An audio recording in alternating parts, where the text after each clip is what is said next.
Oitsuki, Shudan, Shotokan, ces mots ne vous sont peut-être pas familiers, mais pourraient bientôt le devenir. Le Comité international olympique a en effet voté au mois d'août dernier en faveur de l'inscription du karaté au programme des prochains Jeux olympiques d'été qui se dérouleront à Tokyo en 2020. Pourtant, avec près de 50 millions d'adeptes, le karaté est l'un des sports de combat les plus pratiqués au monde. C'est vrai que c'était pour moi une anomalie et on était un peu frustrés par rapport à ça, de pouvoir avoir d'autres sports comme la lutte, le judo, le taekwondo ou la boxe dans les sports de combat. Et c'est un peu une injustice qui est rétablie.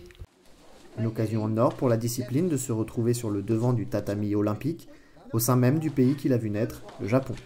Mais c'est aussi l'opportunité pour les clubs français de bénéficier d'une nouvelle couverture médiatique, d'une éventuelle hausse du nombre de licenciés, et ainsi de mettre en lumière les bons résultats des karatékas tricolores. Je pense que c'est l'équipe de France est à un très bon niveau.